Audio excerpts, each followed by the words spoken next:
José Luque Teruel, buenas tardes. ¿Cómo estás? Buenas tardes, ¿Bien? Ignacio. Muy bien. ¿Todo bien? Muy a gusto aquí contigo. Estamos en un sitio, evidentemente, inmejorable casi se podría decir. Estamos en la bodeguita Antonio Romero. Le agradecemos a Rafa Cuesta que nos haya prestado este espacio. Yo creo que también para el toreo es significativo. Por aquí han pasado mucha gente del toro también a comer y a cenar. Y después los posts, por supuesto, de las corridas. Oye, te voy a hacer una pregunta desde el principio, un poquito para romper el hielo, y ahora quiero conocerte.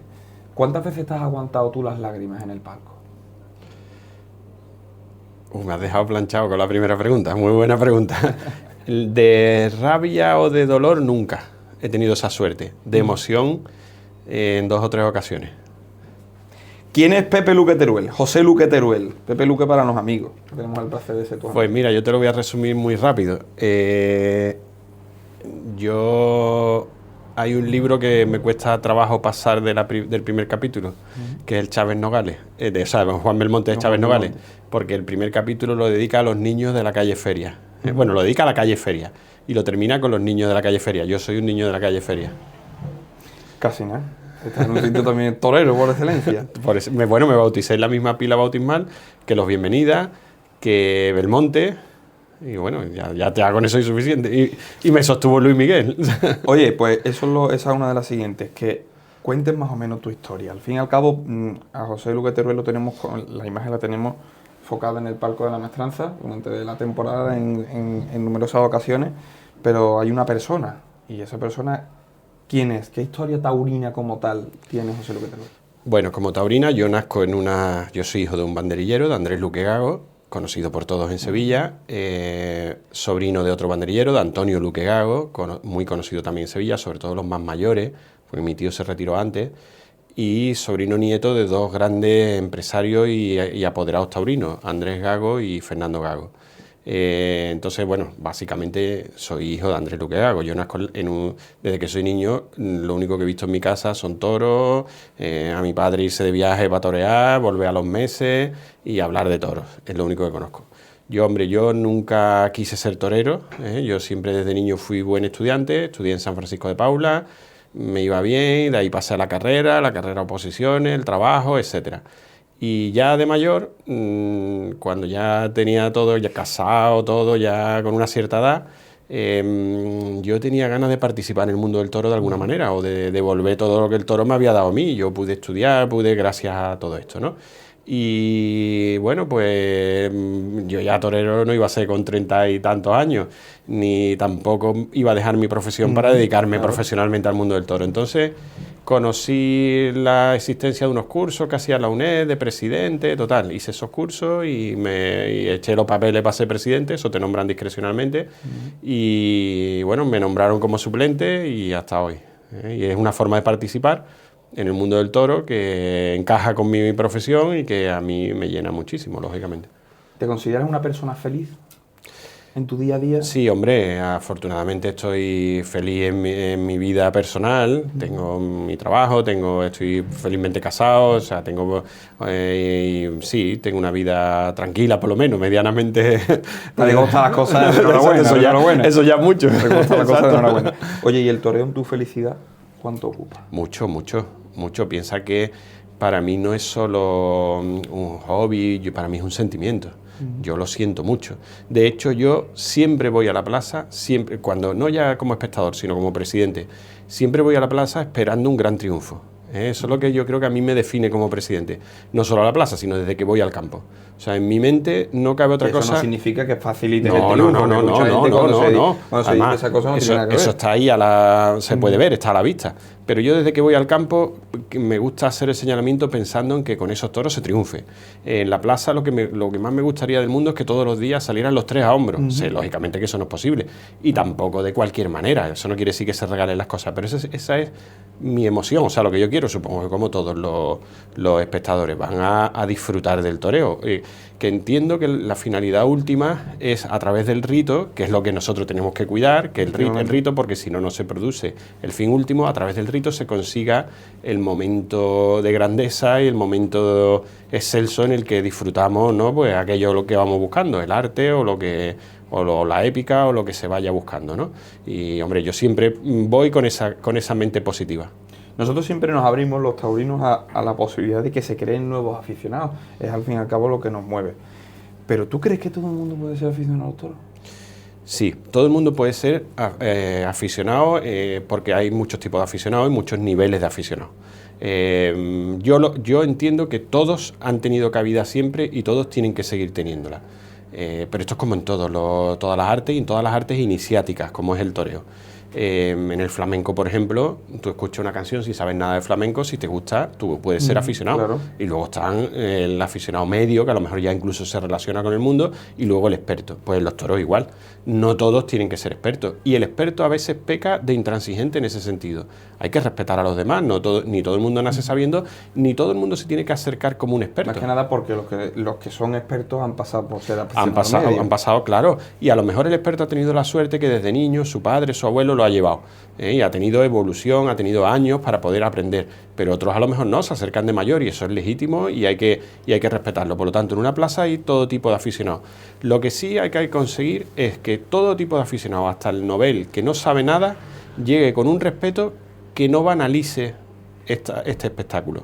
Es decir, que no se vaya simplemente que parte del tópico sea sacar pañuelo, no, que se saquen pañuelo cuando proceda, que no todo valga, que no, la banalización. ¿Por qué? Porque el rito tan profundo no casa con la banalización, es decir, las cosas tienen que ser de verdad.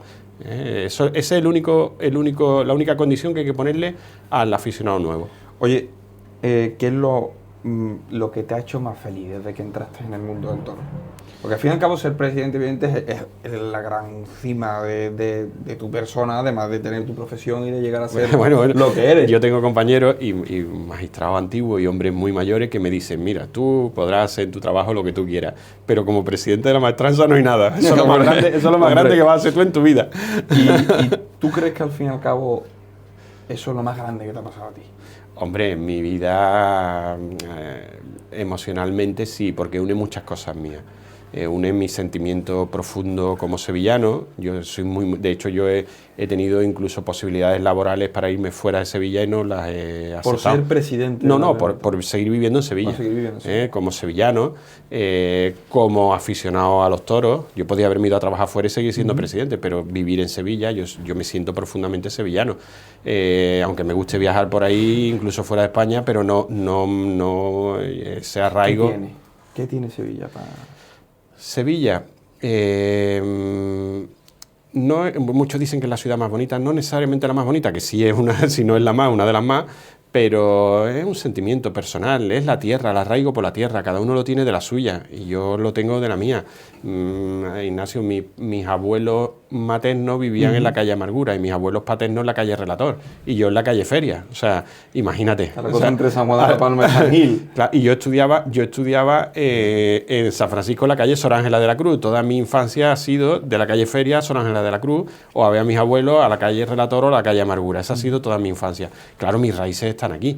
Entonces, participar en la ciudad de esta manera, en una de sus instituciones, y además participar en la pasión que yo he vivido en mi casa.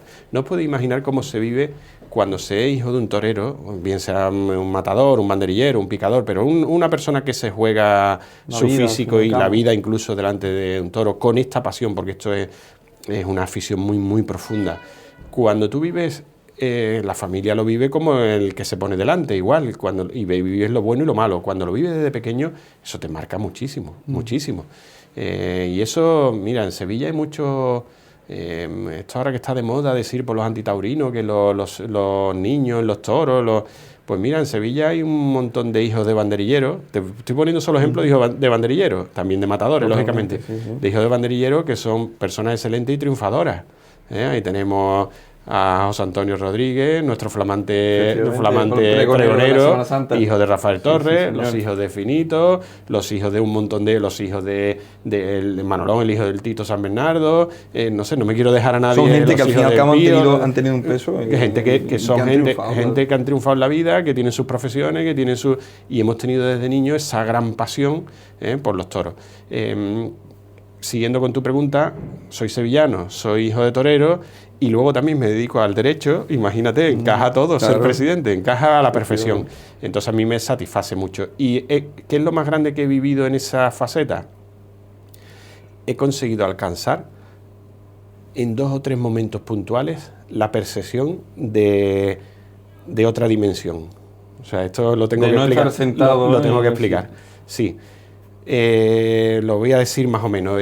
Mira, pocas veces se puede entender esto y no sé a qué referirme para explicarlo o para compararlo.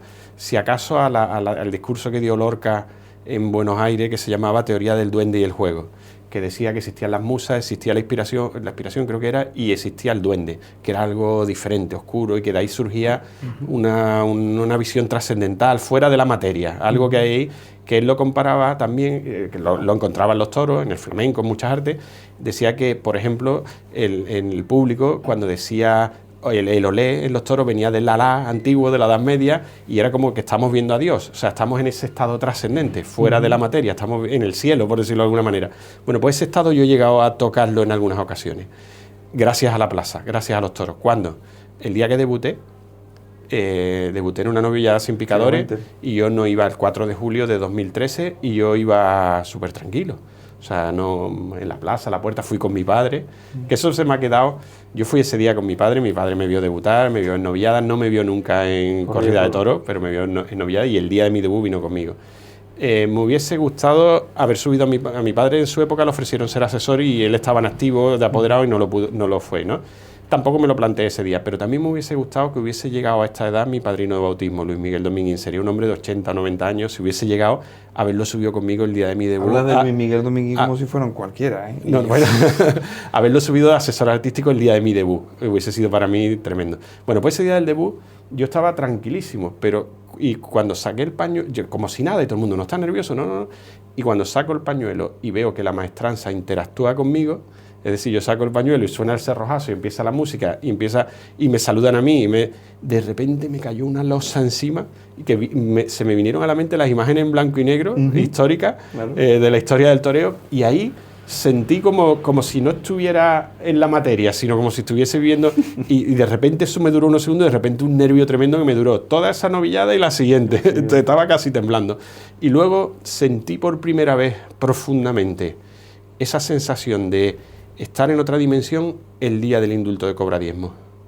Cuando ya aquello era de verdad una petición de indulto, porque al principio para mí fue una sorpresa, cuando ya vi aquello y vi el toro y vi cómo el toro seguía embistiendo y noté a la maestranza de verdad consciente de que pasaba algo histórico, ahí noté la línea delgada que hay entre la realidad y esa cuestión mágica. Que eso es. Lo noté otra vez. Lo he notado 2 veces más. El día que el Juli cortó 4 orejas e indultó a Orgullito, ese día, las peticiones fueron más fuertes que el día de Cobra Diezmo, porque Cobra Diezmo fue una sorpresa, yo creo, para todos. Sí. Nadie se lo creía lo que allí estaba ocurriendo. Cobra Diezmo al fin y al cabo fue un toro que se indultó solo. Se indultó solo y nos pasó a todos por encima. Sí, o sea, ese tipo de embestidas. El Juli, como también tuvo mucha emoción en la intervención de él, conquistó mucho al público. Y yo noté como los cimientos de la maestranza temblaban. O sea, pensar que las peticiones y toda esa emoción se vuelven, claro, y te la transmiten a ti, al presidente. Y luego el día del rabo de Morante. También el día de las 4 orejas de Aguado. Ese día también sentí, pero la historia, la trascendencia, como una línea delgada entre la realidad y la ficción o la grandeza, la gloria. La grandeza, al fin y al cabo, del toreo es que Víctor García Rayo, que fue jefe mío durante casi 2 años, me decía: Ignacio, una corrida de toros es un ente vivo. Nace, se desarrolla y muere. Y al fin y al cabo esa es la magia que tiene este espectáculo, ¿no? Esa es una de las... el que no entiende de toro o el que se acerca por primera vez a los toros, una de las cosas que yo le diría es eso, que tenemos una especie, es una palabra muy fea, pero es verdad, una especie de dinosaurio cultural que es como un artificio para crear grandeza. O sea, si no, no tiene sentido. O sea, el verdadero hito final, o sea, la finalidad de la corrida de toros es llegar a sentir nosotros eso. Bueno, es a sentir 2 cosas. Yo creo que la corrida de toros tiene que ser lo siguiente. Sale el toro que tiene que ser siempre temible. Ahí llevan toda la razón los aficionados puristas, que el toro, la integridad, esto es claro, porque tiene que ser temible. Tiene que tener trapío, tiene que tener... Bien, pues sale el toro que es temible, el dios Pan, el caos, la naturaleza. Y tiene que provocarte esa sensación de decir, vaya torazo.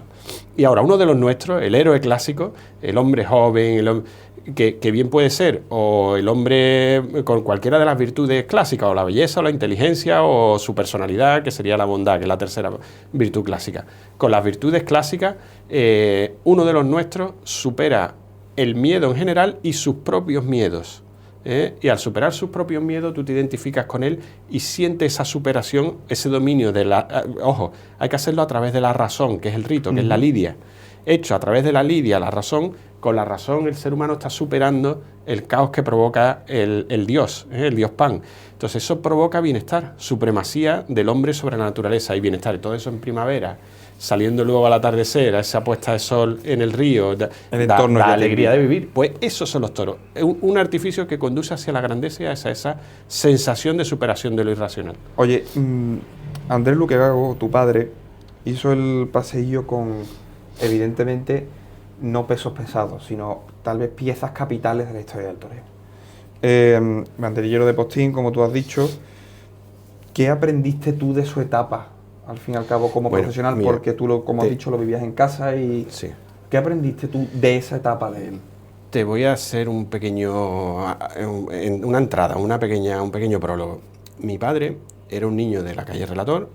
Mi abuelo era un hombre como muy sevillano, medio aficionado práctico, era por lo visto un hombre muy apuesto, era el señorito típico muy arreglado siempre, con su capa, su coche de caballo, nació en el siglo XIX, claro, imagínate, porque mi padre es de los más pequeños de mi abuelo, y yo soy el más pequeño de mi padre, al final pasan los años, mi abuelo nació en el siglo XIX.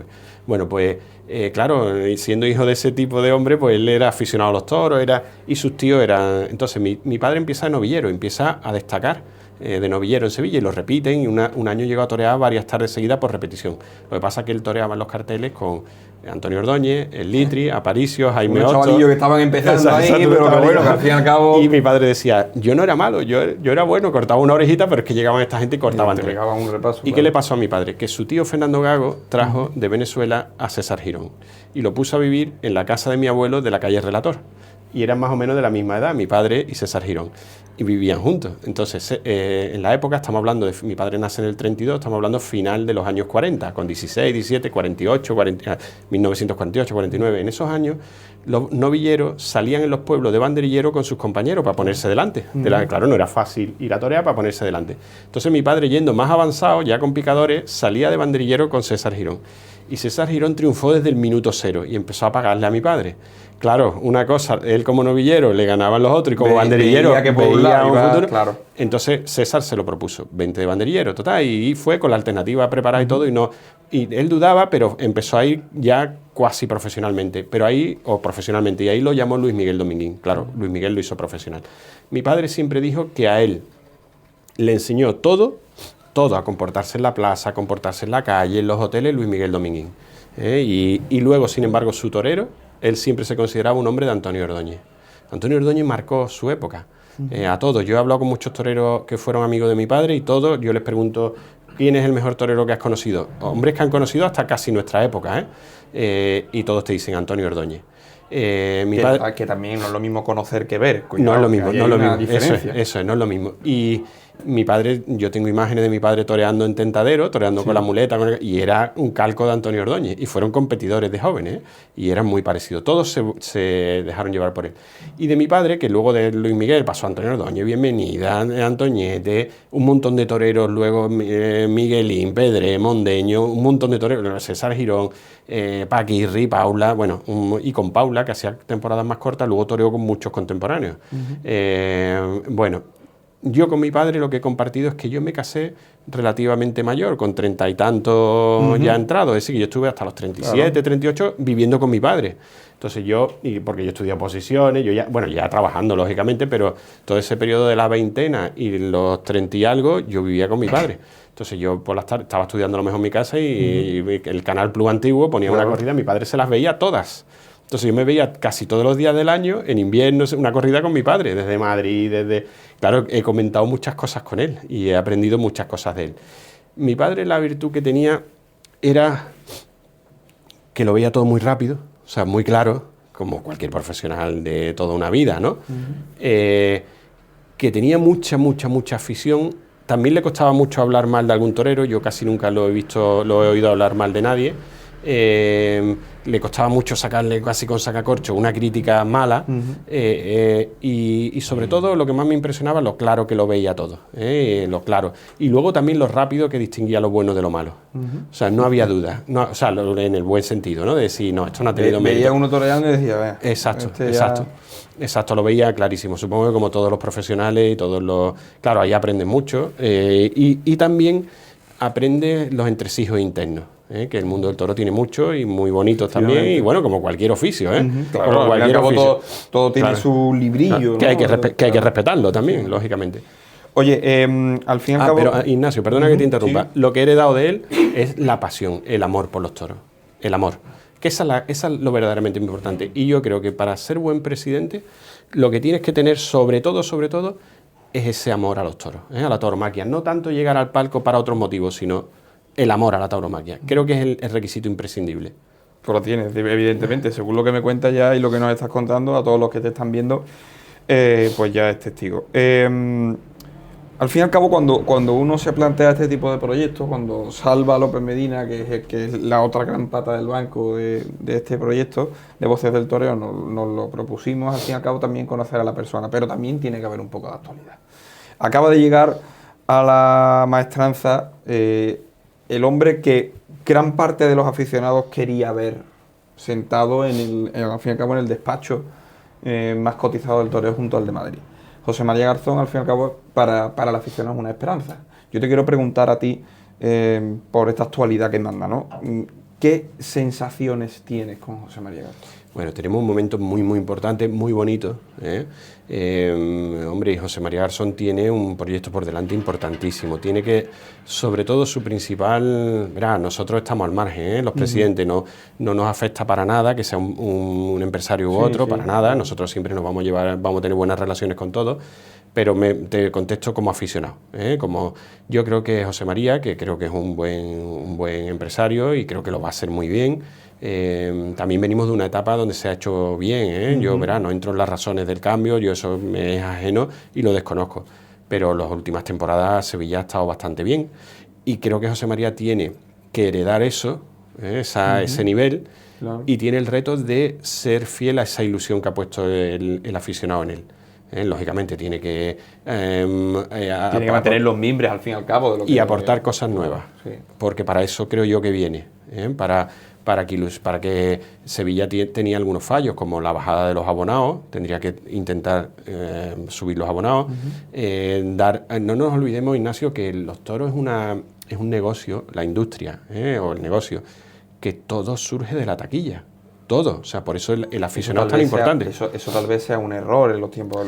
Todos los espectáculos no solo penden de la taquilla. Ojo, o es lo que conserva también su pureza. No es tan malo si se gestiona bien, hay que saber gestionarlo, pero hay que saber entender que el público no es solo público, es parte esencial del espectáculo. Por dos motivos. Primero, por el económico, porque todo sale de ahí, y sale mucho dinero de ahí. Todo sale de ahí. Y segundo, porque todo está orientado a que ese público... Porque es más que un simple espectáculo, es un rito. Entonces, el público tiene que llegar a sentir lo que hay que sentir. Y paga por ello. Bueno, pues hay que cuidarlo en algún sentido. Tanto conseguir abonados como conseguir algunos beneficios por ser abonados. Te iba a preguntar cosas modernas como, no sé, claro. se han dicho muchas cosas, ¿no? Como dividir el abono, como bien. Yo ahí no me meto, no lo sé, esos son los empresarios los que tienen que saber. También, además del público y de mantener la ilusión que se deposita en técnicas más modernas o en estilos más modernos, luego hay otras cosas anecdóticas de la modernidad, como hacer una gala, no hacer, eso me parece más anecdótico. Veo más bonito que, con esto te introduzco un tema, que se integre los toros, cosa que se hacía bien antes, en la sociedad sevillana, en la sociedad, en el pueblo. Garzón ha conseguido en ese sentido que plazas que tal vez no tuvieran un lustre como hasta que la cogió, como Santander, como Málaga, en ese sentido sí hayan avanzado. Que la plaza y que el abono de esos sitios sea parte de eso es, y sea parte de la ciudad. En eso estamos trabajando también desde el Ayuntamiento, en el proyecto Sevilla Ciudad Taurina. Ya se ha reunido Garzón con el alcalde para que haya esa integridad con la ciudad, que es lo que hace que esto tenga sentido. No solo sea un negocio, un espectáculo, como cuando viene el circo y pone una carpa en un descampado y se va luego. No, esto no es eso. Bien, y además luego tiene retos taurinos. Hay varios retos taurinos muy importantes. El toro... es lo que a ti más te concierne, al fin y al cabo. Es lo que a mí más me concierne. El toro sí que es un reto importante en estas fechas.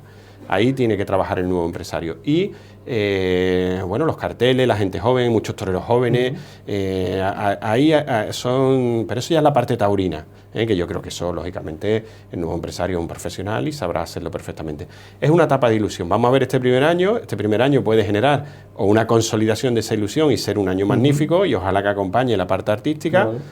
O si no lo consigue, pues será el aficionado tendrá que esperar. Sí, al fin y al cabo, fácil. El aficionado, por mucho que sea su esperanza, también ejerce un juicio crítico en ese sentido. Hombre, claro que lo va a ejercer, y más en Sevilla. La ilusión te van a apretar. Yo de todas formas, creo que lo consigue sin problema, que no debe haber dudas. Sevilla, piensa, Ignacio, que todos los actores que vienen a Sevilla lo tienen esto muy trillado. Los ganaderos suelen ser los mismos, aunque hayan cambios, y tienen muy trillada la idea de lo que es Sevilla. Que no es fácil, porque no se trata solo de preparar un producto para el público. Sabéis cómo es el mundo del toro. Claro. Los toreros tienen que firmar su contrato, es decir, tienen que aceptar torear, y aceptar cómo, en ciertas condiciones. Es muy complejo, y Sevilla es compleja.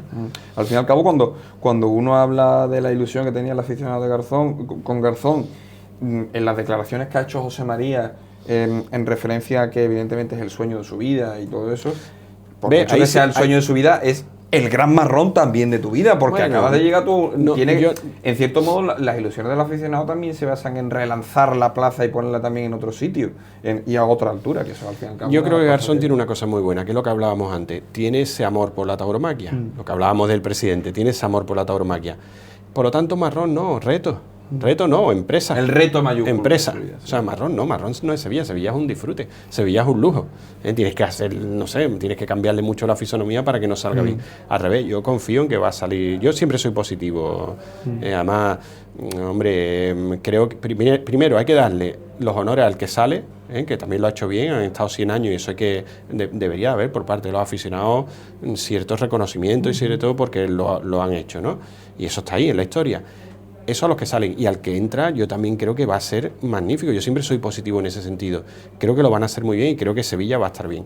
Y cada uno aportará su estilo y su forma de... Y Garzón, ¿qué tiene que aportar? Modernidad y ese amor por la tauromaquia que él tiene. En este sentido, ¿estás un poco preocupado por el toro, al fin y al cabo?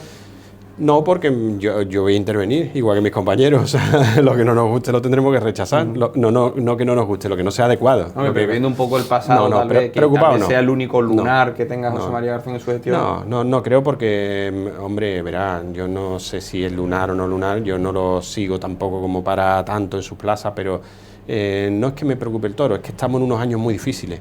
Después de la pandemia, por ejemplo, Sevilla ha alcanzado un nivel muy bueno y los 2 últimos años quizá un poquito ha bajado.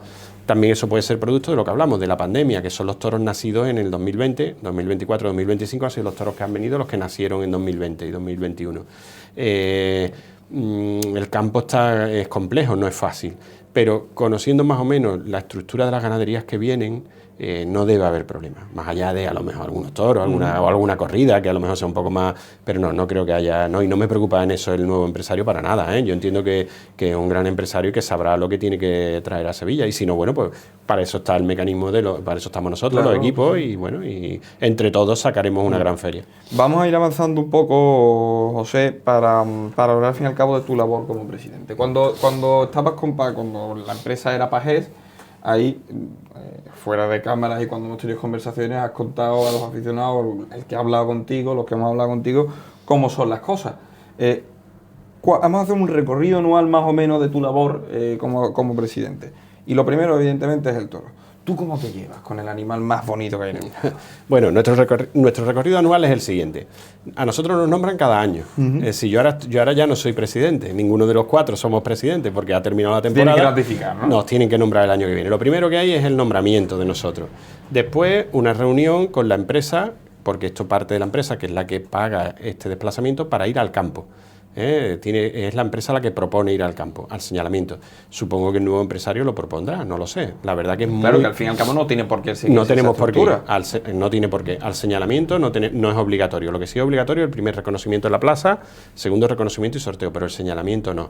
Bueno, pues después del nombramiento esa primera reunión con la empresa para organizar los viajes al campo. Somos 4 equipos y tenemos que ir, ¿no?, con nuestro veterinario, policía, o sea, delegado gubernativo, policía, etcétera. Bien, llegamos al campo, ya lo hemos organizado, la empresa decide que sí, eso montamos una furgoneta como la de los toreros y vamos al campo y vamos levantando un acta, o sea, no vamos de camping, ni vamos de visita turística. Con un tono totalmente serio. Va un policía levantando un acta, con eso te lo digo todo. O sea, que es una seriedad tremenda y vamos a casa a un ganadero al que le vamos a examinar sus toros. O sea, allí no hay broma, no hay ningún compadreo ni nada. Y luego si estamos todo el día comemos un menú en una venta, o sea, que no es no vamos allí de campo, bueno, vamos de trabajo. Bueno, pues vamos ya al campo. Nos presentan en un cercado o como el ganadero de Sidas, en los corrales o en la plaza normalmente, o en un corral o en un cercado en el campo. Entramos en el cercado con un coche o en unos corrales. Nos presentan unos 9 toros de media, a veces 8, a veces 10, pero unos 9 toros. Y ahí nosotros, después de verlo un rato, de estar viéndolo, nos reunimos a deliberar, el equipo de veterinario y el presidente, para rechazar a aquellos que consideramos que no deben de venir a Sevilla. En primera instancia. En primera instancia. Vale. Eso solo es vinculante para los que rechazamos. ¿Eso para qué se hace? Pues para que no haya trasiego de corrales cuando uno llegue a la plaza. Eso es de lo que ya sabemos que eso no puede ser para Sevilla. Claro, los que en el señalamiento sí se aprueban, probablemente sean la corrida. Ahora, ¿de qué dependen? Pues hay veces, como lo vemos un tiempo antes, no mucho antes, 10 días, una cosa así antes, incluso a veces en la misma semana de la preferia. A lo mejor un toro puede perder peso cuando llega aquí, o puede estropearse por algo, puede dañar su pitón, porque ya los vemos sin funda, ya le han quitado la funda. Normalmente los 8 o 9 que tú apruebas suelen ser la corrida, salvo algún error o que el toro aquí en los corrales ya sabéis que el toro, y también que el toro es difícil de ver, y en el campo si entramos en un cercado a veces también es difícil de ver, depende del contexto, depende de cómo sea el espacio, depende de la hierba, depende de los árboles, depende de muchas cosas el contraste que te hace el toro, y uno que tú ves a lo mejor muy grande en el campo lo ves muy chico en la plaza o viceversa. Normalmente es al revés, normalmente los que se ven chico en el campo, perdón, que es un espacio abierto, vamos, chicos, se ven menos en el campo, van creciendo los corrales en la plaza y luego tienen plaza. Después de ese primer señalamiento viene el primer reconocimiento, que ese es el verdaderamente importante, ahí donde los veterinarios de verdad emiten un dictamen sobre si ese toro se aprueba o no, en la plaza ya, el primer reconocimiento, que eso es 24 horas antes, el día antes de la corrida por la mañana.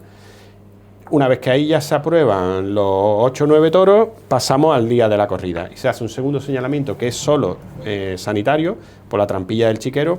Esa era una de las cosas que personalmente el aficionado muchas veces primer y segundo reconocimiento. Sí. Los toros no se sacan otra vez del corral. No se sacan otra vez. No. En Sevilla no. Hay plazas, por ejemplo como Madrid, que se tienen en un corral todo el tiempo y se enchiqueran a las 3 de la tarde de la misma corrida, del día de la corrida. Aquí por infraestructura no se puede. Es más, aquí por infraestructura se ven muy rápido porque salen a una corraleta y según en la feria, según los corrales que haya libre, o bien entran en chiquero o bien se quedan en esa corraleta todo y se enchiqueran al día siguiente. Lo normal es que se queden en la corraleta descansando, que se han puesto unos toldos para el calor, etcétera, y la mañana de la corrida la empresa los enchiquera. La empresa, y nosotros ya los vemos en segundo reconocimiento, o sea, los enchiqueran antes de que lleguemos nosotros, y el segundo reconocimiento se ve por la trampilla. ¿Por qué se hace ese segundo reconocimiento? Ya el toro está visto en el primer reconocimiento, se hace porque es el día de la corrida, no vaya a ser que le haya pasado algo. Le haya pasado algo al animal. Claro, o sea, imaginaos que no se levanta el toro, porque en esa noche le ha pasado algo, o viene enfermo, o le ha pasado algo. Claro, ese toro no se puede, hay que verlo antes de que... Bien, pues segundo reconocimiento, que es solo efectos sanitarios, que a veces, rara vez, pero a veces se ha rechazado un toro en el segundo reconocimiento, se ha dañado un pitón, que eso ha ocurrido en el propio chiquero, él solo, ese se echa para atrás. Y ya luego el enlotamiento, el enlote, que lo hacen las cuadrillas, y directamente el sorteo. Todo eso después del segundo reconocimiento. Y ya la corrida. Y bueno, y reconocimiento post-mortem. Que nosotros cuando terminamos nos vamos a un cuartito de veterinarios que hay al lado del desolladero, allí firmamos las actas. Y allí examinamos si hay algún toro. Ahora se llevan 3 y 3 en un camión frigorífico. cuando se matan los 3 primeros, un veterinario se va al patio de arrastre. Un patio de arrastre mientras se sigue desarrollando mientras la se sigue corrida. eso, fijaos ese detalle. Siempre, después del tercer toro, un veterinario de los que está actuando, de los que están en el callejón, sale de su burladero y se va por la puerta del príncipe, se va por los pasillos ¿Se puede interiores. ubicar ahora mismo al aficionado? ¿Dónde estaría ese veterinario? Ese veterinario está en el tendido 6, 6-4. Hay 2 burladeros de veterinario. Los que están en el equipo que está presidiendo, que están en el tendido 2-4, al lado entre las autoridades. Entre las autoridades claro. hay un pequeño burladero que es el del delegado gubernativo, que es el que lleva el tiempo y ahí están los 2 veterinarios que forman parte del equipo que está presidiendo. Y luego ya en el 6, entre el 6 y el 8 hay otro burladero que está el resto de veterinarios de la plaza. Pues uno de los que está actuando, entre el 2 y el 4, sale de ahí después del tercer toro y se mete por la puerta del príncipe. Además se ve muy fácil porque cuando pasa por delante de nosotros, del burladero de los presidentes, pues se para, claro. Charlar, comentar, y se va por la puerta del príncipe, por las dependencias interiores, a la puerta de arrastre, a ver esos 3 toros antes de que se los lleven. Y luego cuando termina la corrida, los 3 últimos, ya el presidente está abajo y lo vemos los demás. Sí. Si hubiese algún problema con alguno de los 3 primero, pues se queda allí hasta que los veamos todos. Oye, yo te voy a hacer 2 preguntas en una. La primera, que me definas qué es el toro de Sevilla, ¿vale? Y la de después, que viene a raíz de esta, si se utiliza en cierto modo como arma por parte de toreros, ganaderos y demás, para bajar el trapío de esta plaza. Bien. ¿Qué es el toro de Sevilla? A la segunda te contesto que sí. Se suele, claro. Vamos a ver. No por todos, pero vamos, el toro de Sevilla siempre ha sido un toro de plaza de primera, que muchas veces viene un toro de plaza de segunda. A mí no hay nada, voy a ser muy claro y me voy a mojar. Eso es lo que eso es lo que todos queremos, eso es lo que todos queremos al fin y al cabo. En ese sentido, cuando sea expresidente, hablaremos más, seré mucho mejor de entrevistar. Exacto. Bueno, a mí me mata cada vez que nosotros rechazamos un toro de una ganadería y luego me entero que lo lidian en una plaza de segunda. Bueno, los aficionados eso nos repatea, evidentemente. Eso está ocurriendo. Sí.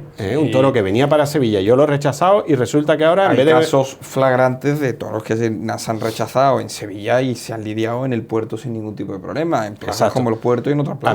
A mí eso me repatea como presidente. Claro, tú en el campo estás solo, porque es que esto es una cosa que debe entender el aficionado. El toro es difícil de ver, el toro no es fácil y estás tú solo. Y todos los que están alrededor... Te la quieren colar. Es la expresión coloquial. Pero te la quieren colar. Tu equipo no. Tú estás con tu equipo. Claro, cuando digo tú estás solo, eres tú con tu equipo. Pero bueno, somos 3 o 4 nada más solos. Y todo lo demás una maquinaria para bueno, pues... No quiero hablar mal, porque no pienso que haya maledicencia ni que haya pero al fin y al cabo el toro se juega la vida y también, evidentemente... Es el oficio que tiene, claro. Es su oficio. Intentar buscar el toro que le gusta, que a veces coincide todo. A veces el toro que le gusta, ojo, que eso sorprendería. A medida que entras de lleno en el mundo, se te rompen muchos tópicos, ¿eh? Totalmente. El torero no quiere el torero necesariamente no quiere el toro chico, el torero quiere un toro de garantía. O sea, no, a él le da igual que sea grande, chico, solo de menos. La prueba ahí la tenemos, vemos a toreros que nos creemos que son muy cuidadosos con esas cosas y les sale un pedazo de toro y le hacen un pedazo de faena. O sea, que no tiene nada que ver. Bueno, por lo tanto, el toro de Sevilla. Toro de Sevilla, mira, te lo voy a definir. El toro de Sevilla tiene que ser un toro de plaza de primera, que eso significa que tiene que estar rematado. ¿Rematado qué es? Musculado, lleno, no gordo. O sea, llena no la barriga, sino llena la musculatura. Es decir, tiene que tener pecho, tiene que tener culata. Los ijares no pueden estar para adentro, que se le vea ese aspecto de todo lo que no ha comido. De que no ha comido, es cuálido. Luego, tiene que tener cara y perfil. Eso lo vemos nosotros mucho. El perfil es el pitón visto desde el lado. Sí. Y a mí personalmente el toro que me gusta de Sevilla es el que tiene la vuelta de pitón para arriba. Hay muchos que no significa que tenga que tener unas grandes patas. Bueno, pero ojo. Si los tiene, no pasa nada. Claro. Ojo, esa es una de las cosas que también... que eso me da mucho coraje. Muchos periodistas me han muchas veces... Pero es que a Ignacio muchas veces han pasado contrayendo corrida toros que son de Madrid. Y yo me he quedado... Bueno, y esto es Sevilla, esto es una plaza de primera. Y yo me he quedado... Yo creo que no hay nada malo en que vengan una corrida a un punto por encima del trapío. Luego, ese toro tiene que tener... para que tenga todo esto, no es raro que el toro... Puede ocurrir por cierto encaste, pero para que tenga todo esto es raro que el toro esté raspado de peso reglamentario, 460, tiene que estar cercano a los 500. Es verdad que a mucha gente esto le da coraje, había que quitar la tablilla, bueno, entre comillas, ojo, porque esto es una garantía del espectador, esto es una garantía de que aquí nos van a traer las cosas de calidad, porque oye, la entrada que se paga, el dinero no es falso, claro. El dinero es de verdad. El dinero de verdad. Ignacio, aquí hay una cosa sagrada en los toros, sagrada, que no está en la plaza, no ocurre en la plaza. ocurre el día antes, cuando un padre o quien sea, una madre, o alguien, o un chaval joven, abre la cartera, abre la cartera, sus 30, 40 euros. ve 100 euros y dice, ¿qué hacemos con estos 100 euros? Nos vamos a los toros, nos vamos al fútbol, nos vamos a la playa, nos vamos a comer a un restaurante, y decide ir a los toros. Ese es el momento sagrado de los toros. Cuando se va, y claro, esa persona se está pagando con esfuerzo, es decir, a esa persona tú no le puedes que todo sea truco. Y aquí el toro de una plaza de segunda, y el toro, no. Para Sevilla, si queremos que esto perviva, porque el futuro siempre son las grandes ferias. Vamos, en las ferias pequeñas, esto es una cosa que se habla poco, pero basta analizarlo un poco. En las ferias pequeñas los toros se están mezclando. Bueno, los toros siempre han tenido muchas caras y muchas facetas, pero ahora está predominando la faceta también turística, olivenza. Yo me voy allí el fin de semana a pasarlo bien, a pasarlo... Como que ha cambiado un poco el modelo de negocio. El modelo de negocio eso no lo inventó, pero lo proliferó mucho José Tomás. Grandes eventos, un día clave, y todo el mundo va en peregrinación a esa localidad a pasarlo bien, lógicamente. Lo que conserva o puede conservar hacia el futuro la pureza son las grandes ferias. Si nosotros mismos, si Sevilla tiene el mito del toro de Sevilla y nosotros mismos no traemos el toro de Sevilla, pues ya me dirán. Claro. Bueno, pues ese toro tiene que ser preferentemente un toro bajo. No que sea excesivamente bajo, pero bajo. ¿Por qué? Porque es el que favorece el toreo. Toro bajo, musculado, pecho, fuerza, culata, serio, o sea, hecho con edad. No necesariamente cinqueño, pero que no tenga la cara lavada de niño, eso para Sevilla no vale. Algunos se cuelan porque no tenemos otra cosa, pero no porque sea el ideal. Con cara de toro de primera, cara de toro de primera, que es verdad que aquí hay mucho que discutir. Cuando no tienen cara de toro de primera, no necesariamente es que estén manipulados, que en el campo están así, los hay de diferentes tipos, esto es como una persona alta, baja, rubio, moreno. Bueno, perfil, para mi gusto, las palas, o sea, los pitones para arriba, una vueltecita, que tenga todos los signos de seriedad. Si puede tener rizo, mejor. El rabo hasta abajo. ¿Tú eres consciente de que has descrito el toro del encaste de Santa Coloma? No necesariamente. Lo de los encastes no tiene... Sevilla es un toro bajo con la cara colocada. Pero Sevilla tiene que estar abierto a todos los encastes. Por supuesto. Eso claro, no. Claro. Yo creo que esa... Eso es lo que nos gustaría a todos. Ese debate, Ignacio, es muy de los años 80-90, que hubo muchos problemas con los toros. Entonces se decantaban entre... si leí, mira, por ejemplo, un libro clásico, el de Álvaro Domé, del Toro Bravo. Toro Bravo. Refleja muy bien toda la problemática que hubo en los años 80, con la manipulación, las caídas, los problemas que hubo, ¿no? Y ahí es donde se empezaba a hablar de encaste, que si este es mejor, el otro es peor. En la época en la que estamos ahora tendríamos que conseguir derivarlo hacia una fiesta culta, donde la variedad de encastes y el conocimiento de los mismos fuese esencial. Entonces, que no fuese uno mejor que otro, sino que todos cupiesen, y que el espectador conociera todos esos detalles y fuera a la plaza conociéndolos. A mí personalmente me gusta más el toro, verás, no te hablo de un encaste, yo no tengo preferencia y como presidente no lo puedo tener. A mí me gusta el toro bien hecho y serio. Y eso existe para Sevilla. Eso quizás eso es un reto que tiene el nuevo empresario. Llegáis y decís, bloquear las corridas y decís, esta es la de Sevilla, esta es la que yo quiero para Sevilla desde el principio. Porque yo he presidido tarde que yo no he estado contento con lo que salía. Yo lo puedo decir abiertamente, porque voy a hablar de una corrida mía. Yo he presidido la alternativa de Zulueta con una corrida que a mí no me gustaba para Sevilla. Compañero de prensa Zabala de la Serna ya tiró el titular con la corrida más fea del mundo. Bueno, eso también es para venderme artículos. Pero en ese sentido, tampoco, la corrida en ese sentido sí, la corrida es que no embistió. Pero si esa corrida es un día, si esa corrida embiste, nadie habla de que los toros eran feos. Pero, por ejemplo, no es una corrida elegida lo que tenemos en mente de esos toros todos iguales. La corrida era de plaza de primera. La corrida era para probarla, pero no era una corrida... Pareja, claro. Exacto, la corrida del día grande. En fin, el toro de Sevilla tiene que tener todos esos elementos. Que sea más grande, más chico, a mí eso me da igual. O sea, más chico no podemos, pero por el espectador. El toro que tiene que estar rematado, musculado, tener su cara, tener seriedad y tener temibilidad, que es lo que se supone que es el trapío, la temibilidad. Lo que se ha dicho algunas veces, que tenga cara de hombre y aspecto de hombre, no de niño. Eso es fundamental. Luego, la segunda pregunta que me has hecho, si eso se utiliza por algunos aficionados, lo del toro de Sevilla, para bajarlo. Claro que sí. Cada vez que te dicen, estos toros son muy grandes, aquí es mejor el toro de Sevilla. O los profesionales. O bueno, cualquiera. Claro que sí, salvo que lo que esté diciendo sea de verdad otra cosa, sea traer el toro armónico, el toro bonito y bien hecho. No necesariamente tiene que ser siempre bonito, Ignacio. Los toros los hay bonitos y feos. A lo mejor un Y toro... los feos embisten mucho. Claro, ¿no? Y a lo mejor un toro puede ser con los pitones para arriba, más feo que la más, pero un torazo, ¿eh? Y eso provoca la emoción, que es lo que hace falta, ¿eh? O sea que no necesariamente, hombre, lo ideal es el toro bonito, el toro guapo que nos gusta a todos, ¿no? Pregunta certera número 1 y pregunta certera número 2. Y pasamos a otra cosa. ¿Se debe de subir el toro de Sevilla? Hay que encontrar nuestro toro, no necesariamente subirlo. No es cuestión, el toro de Sevilla, cuando digo que tiene que estar hecho, no es cuestión de centímetros, sino de remate. No necesariamente tiene que ser el toro de Madrid o el toro de Pamplona, que es más grande, porque allí quieren grande, ande o no ande. O sea, eso de Madrid es como los nuevos. Como Pamplona tiene su toro, en Pamplona allí eso Madrid, volumen mira, por todo. además vamos a mirarnos un poco el ombligo. Madrid es como los nuevos ricos, mucho oro, mucho esto, mucho brillo, y Sevilla siempre hemos presumido de tener más afinado el gusto. Entonces, no es cuestión de centímetros, es cuestión de remate, de elegancia, de que esté aquello perfilado, y no quiere decir que sea más grande. Oye, que te viene un toro grande, yo no lo voy a rechazar por grande. Como presidente, no lo puedo rechazar en una plaza de primera por grande. Sé que hay algunos que les gusta, esto es un tópico, cada vez que nos llegan los 8 o 9 toros, decir, no algún presidente, sino algún aficionado, alguno de los que está por allí, o algún veterinario. Se quita el más chico y el más grande, para que quede mejor enlotado. Si eso es la fórmula de quitar el grande. Claro. No. Si viene el grande en una plaza de primera, yo no lo voy a quitar. Claro, ahora, que no lo enlote en las cuadrillas es otra cosa, pero yo no lo puedo quitar en una plaza de primera. El chico seguro que sí. Hay eso que has repetido, chico sí. Eso que has dicho es importante. Hay el enlotamiento como tal es lo que más o menos define al final. Tú apruebas, pero las cuadrillas son las que claro. Pero ese es el reglamento, eso es como hay que hacerlo. Ahí no podemos hacer otra cosa. Eso es reglamento y lo veo bien, Ignacio. Hay que darle a las cuadrillas también ese punto. Muchas veces se quejan de que no tienen voz en ese sentido. Bueno, y pensar también que el sorteo ahora es un dogma, y yo soy partidario, cosa que, por ejemplo, que no me gusta del nuevo reglamento andaluz, que se han puesto las excepciones al sorteo y se ha incluido el mano a mano. Por favor, mano a mano tiene que haber sorteo. Hombre. En fin, se ha incluido reglamentariamente, cosa que yo no lo veo. Pero el sorteo, aunque ahora sea un dogma, que yo lo veo bien y además creo que es una cosa, la suerte es un elemento importante en el mundo de los toros, además bonito. Pero en verdad es un elemento histórico.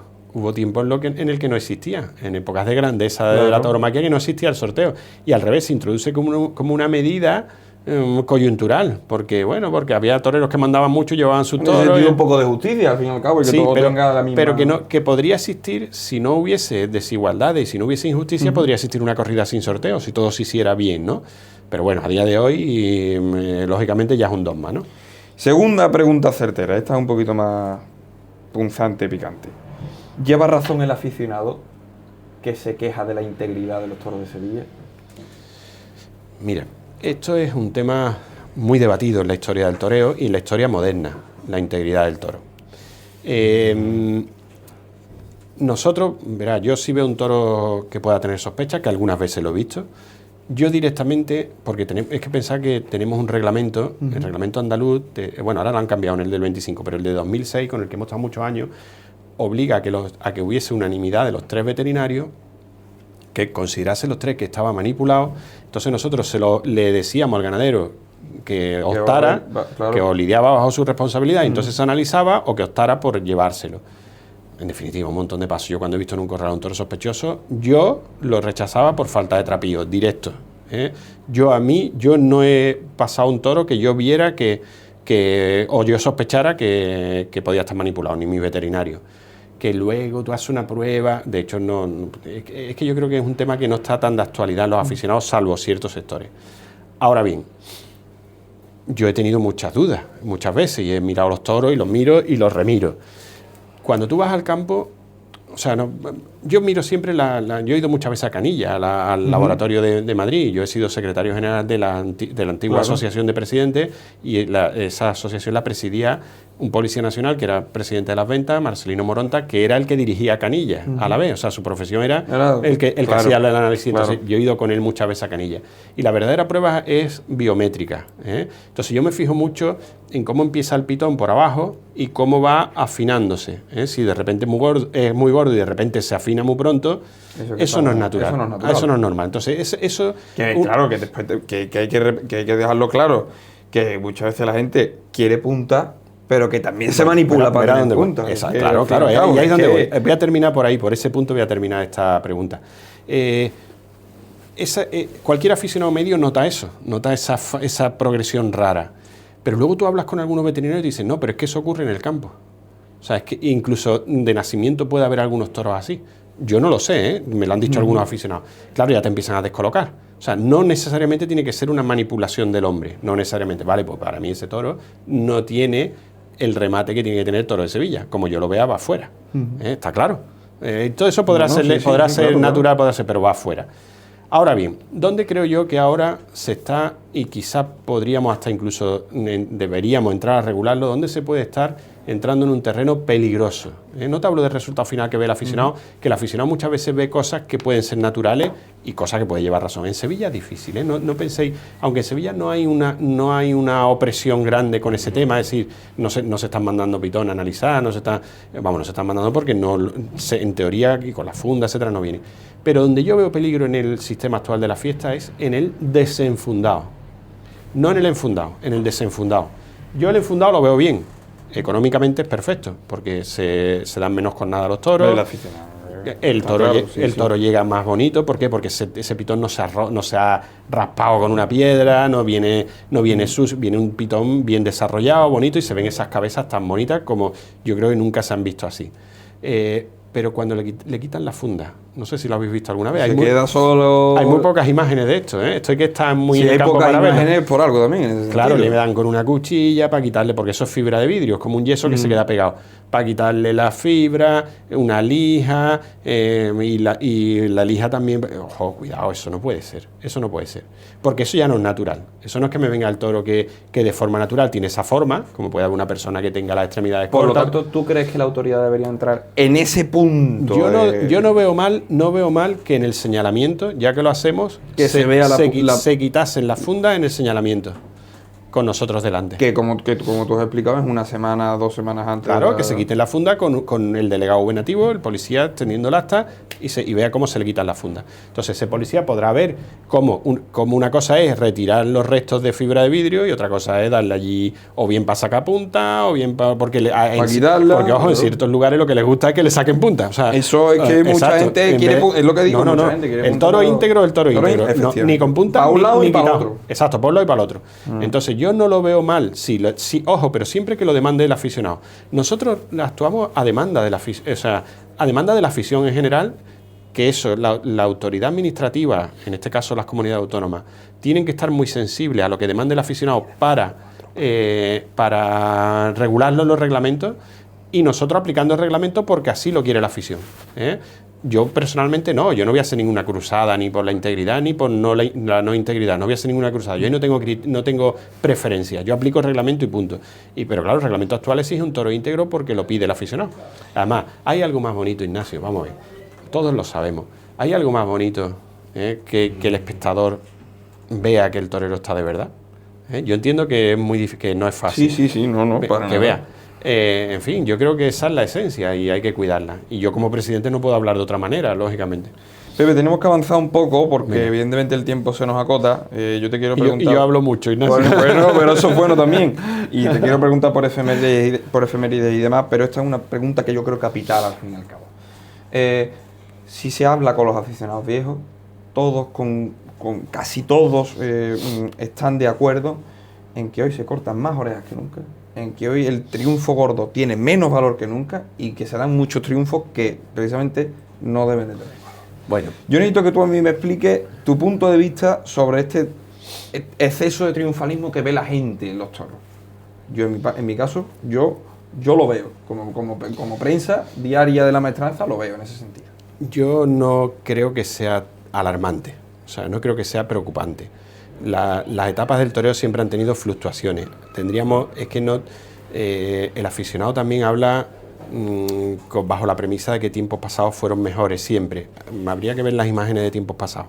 Yo te aseguro que vemos imágenes de muchos toreros, lógicamente no voy a decir, pero muchos toreros idolatrados, los vemos ahora y tú dices, bueno... Esto ni es de oreja, ni de 2 orejas, ni de nada. Sí. ¿Y el toro que está toreando? ¿Y la integridad de ese toro? Y muchas cosas más. Es decir, que no siempre tiempos pasados fueron mejores y no todo lo actual está mal. Vamos a ver, cuando ha habido muchas épocas de triunfalismo, yo creo que eso a veces es un péndulo que fluctúa y eso no es malo. En Sevilla ha habido una o dos ferias donde se han dado muchas orejas en estos últimos años recientes, no esta última ni la anterior, pero en estos últimos años recientes ha habido, pero también es verdad, Ignacio, que ha habido toros, muchos toros que han embestido bien, que yo creo que esa es la clave, muchos toreros que han estado muy bien, que a lo mejor no han estado excesivamente bien y se le han dado muchas orejas porque las han pedido el público. Pues sí, puede haber puertas grandes, ha pasado en Sevilla, ha pasado en Madrid, ha pasado en muchos sitios, pero ojo, cuidado, ese es el público que tenemos ahora. El público de ahora es un público animoso, un público, está todos lo sabemos, va más ocasionalmente, no saca el abono, va a día suelto, quieren que pasen cosas. Eso, si se respeta el límite de la banalización, es decir, que no se banalicen las cosas, si se respeta ese límite, no es malo. Volvemos a la clásica pregunta, ¿hay que educar al aficionado en ese sentido? Sí, pero no debe ser el presidente.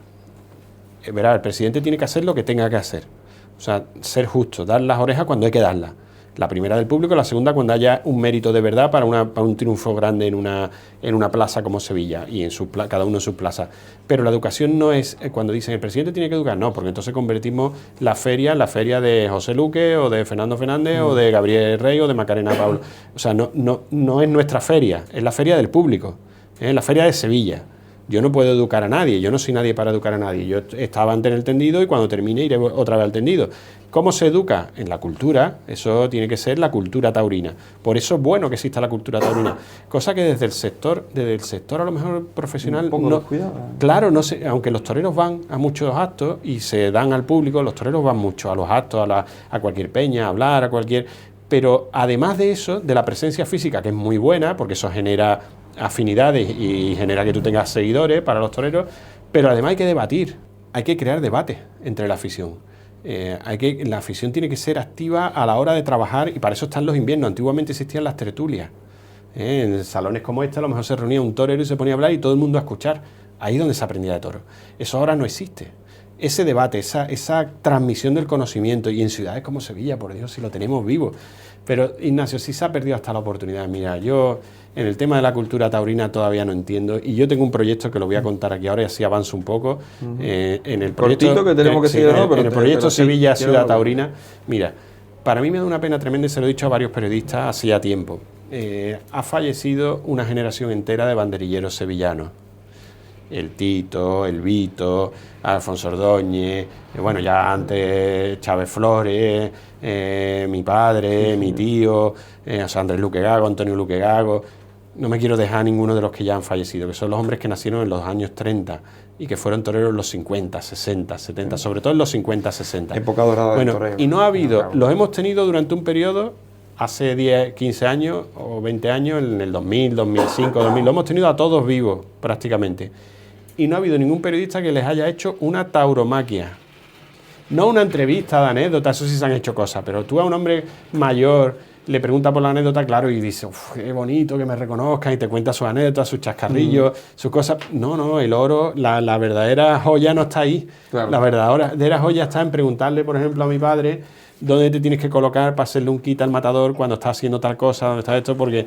Porque un hombre, por ejemplo, como mi padre, le hizo a un torero en las ventas, en una de Miura, creo que fue 3 quites en el mismo toro y le dieron el maite, al mejor quite provincial. O a mi tío Antonio, que lo sacaron a hombro de varias plazas de toros por los pares de banderilla que ponía, decirle, Antonio, vamos a ver cómo se banderilla un toro que está aculado en tabla, o cómo la tauromaquia. O Alfonso Ordóñez, que lidió a Topinero, claro, el famoso toro de Tomás Campuzano, decirle, sí. Alfonso, ¿cómo se lidiaba ese toro? Explícame la técnica, etcétera, etcétera, etcétera. Todos ellos, una tauromaquia desde que sale, y eso aderezado con ejemplos reales, con esos grandes matadores, pues en tal plaza, Luis Miguel o Antonio Ordóñez salió el toro, tuve que ir yo, y tuve que... Eso parece el aderezo, pero la tauromaquia, no hay nadie que lo haga. Yo en Sevilla Ciudad Taurina quiero hacer una tauromaquia de los grandes toreros actuales. Una entrevista, como estamos tú y yo charlando, pero para preguntarle, vamos a ver, cuando sale el toro, ¿qué es lo primero que miras? Si el toro hace tal cosa, ¿qué hay que hacer? ¿Cuál es tu técnica? Desde eso hasta el final. Y que eso quede reflejado, que eso quede por escrito, que quede grabado, que quede... Ese conocimiento Es lo que tiene que conocer el aficionado, es lo que hay que transmitir, y a los ganaderos que nos expliquen el toro. Es que esa es la cultura básica, y ahí es donde se educa el aficionado. Porque además estaríamos en una afición que no solo se limitaría a la plaza, al espectáculo, a la lidia. Sería una afición culta donde habría que estudiar, habría que leer, porque ahora leemos biografías o leemos historia, pero no tauromaquia. ¿Qué tauromaquia moderna tenemos? Claro, ninguna persona. O sea, entonces, sí, lo sabemos, nos lo transmitimos oralmente, sabemos lo que ocurre, pero ¿el iniciado dónde va? O sea, ¿dónde aprende eso?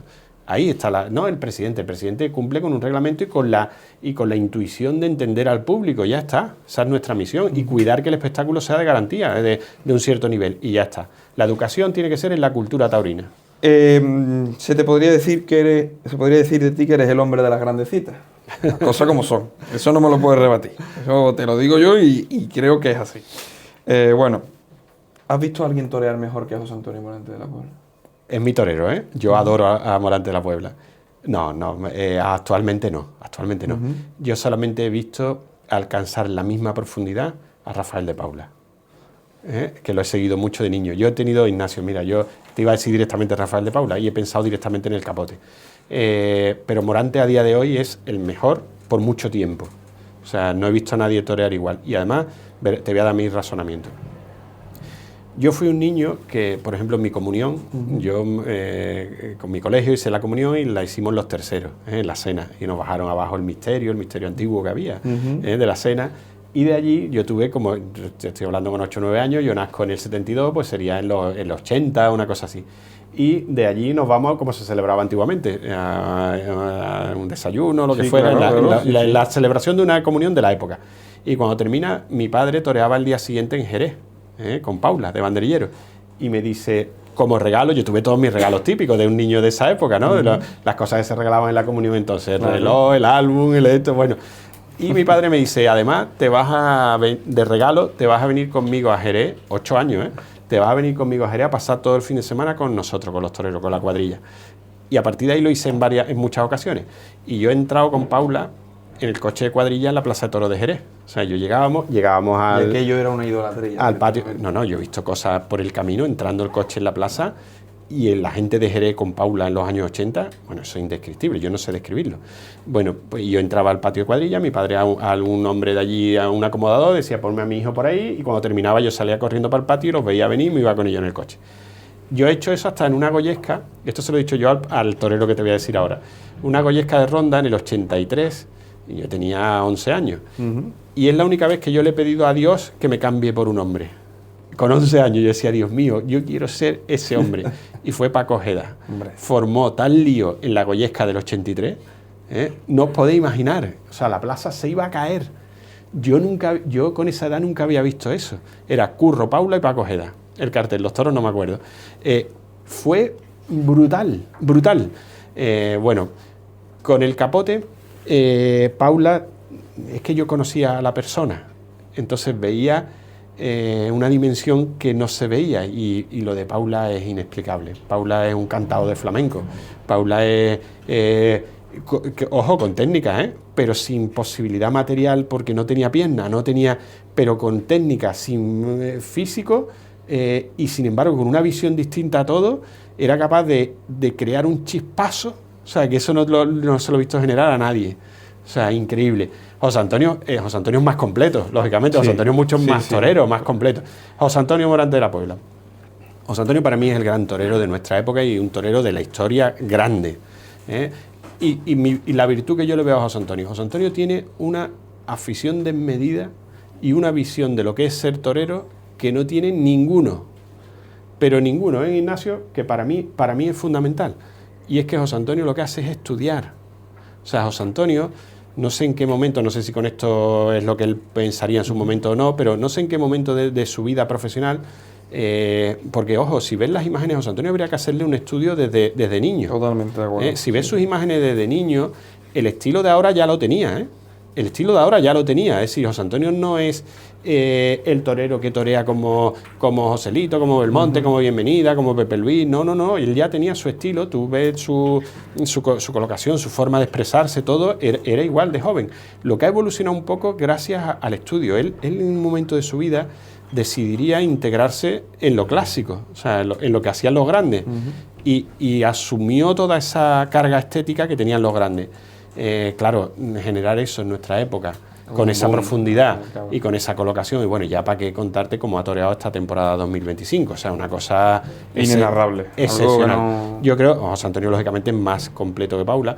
Mira, José Antonio a mí me encantó, Ignacio, me encantó, me fascinó en 2009 con el Capote en Madrid.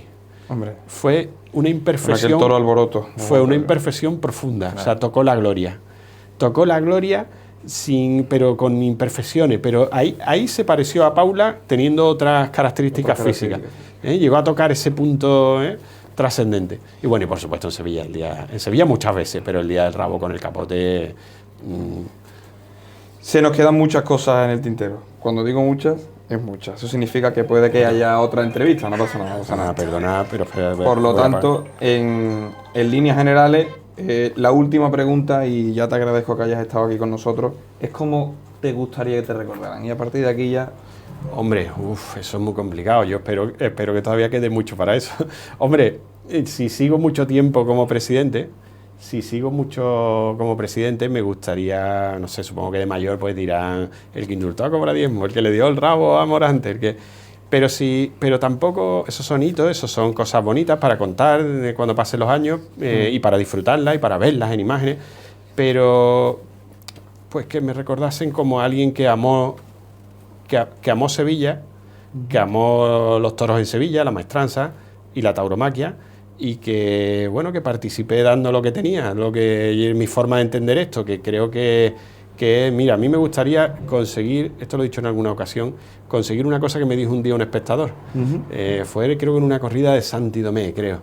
Un toro entra al caballo, al relance, le dan un picotazo, total, y yo fuerzo a que den otro puyazo más, porque no conté ese, total. Moví yo, o sea, en vez de ir yo siguiendo la petición de los toreros, moví yo los tercios un poco según mi criterio. Y uno desde el tendido 1 o 2 dice, aquí torea hasta con el pañuelo. Eso es lo que a mí me gustaría, llegar a conseguir que nuestra intervención de los presidentes con el pañuelo favoreciera el éxito. El éxito, O sea, el éxito para mí no es las orejas, el éxito es que el público alcance ese estado de éxtasis, de grandeza. José Luque Teruel, una voz del toreo, la primera de este... Gracias por confiar en mí para ser el primero. No, hombre, yo lo pensé y dije, creo que era una buena opción. Como yo hablo mucho, yo me estoy empezando a calentar ahora. No, o sea, yo podría hablar mucho más ahora. Los que te conocemos lo sabemos, que te quedan mucho de sí como aficionado, y te agradecemos tanto Salva, que es el que está en el apartado técnico, Alejandro Ayala, compañero de clase que está también ayudándonos en este entorno maravilloso. No hemos hablado, Ignacio, no hemos hablado, bueno... Mira, no hemos hablado de Cobra Diezmo, no hemos hablado del Día del Rabo, no hemos hablado del proyecto de Sevilla Taurina, que nos queda... Sevilla Ciudad Taurina y la universidad, que tenemos unos cursos. Se nos queda ahí... Y otra cosa a mí me gusta mucho, que creo que puede ser interesante, tenemos unos retos importantes en el mundo del toro ahora mismo a nivel organizativo. Este gobierno actual, el gobierno nacional, no está a favor de los toros, está en contra. El ministro de Cultura, absurdamente, bueno, una cosa, ¿para qué vamos a hablar? Aunque hace un favor enorme por la reacción que provoca, pero bueno, aparte de eso, ese es otro tema. Cuando venga otro gobierno, el que sea, que esté a favor de los toros, que probablemente alguno estará, el mundo del toro tiene que aprovechar cuando los vientos sean favorables, porque tendremos esa oportunidad nada más. Incluso la tenemos ahora mismo delante, Pepe, de gente que viene a los toros. Para estructurar bien la industria taurina, el espectáculo taurino y la tradición taurina. Es el momento de que a nivel estatal, porque la autonomía tiene su competencia, pero a nivel estatal tenemos que conseguir estructurar eso bien, jurídicamente, económicamente, en las instituciones, etcétera. Porque vamos a tener pocas oportunidades, y creo que se nos plantea cerca, y ahí el sector tiene que estar ágil. Y no solo mirar a la corrida o a la feria, hay que crear esa gran estructura para que nuestra generación, para que nuestra generación deje un legado para muchos años. José Luque Teruel, muchas gracias. Gracias. Estamos dando la mano. Gracias a ti. Ahí queda eso.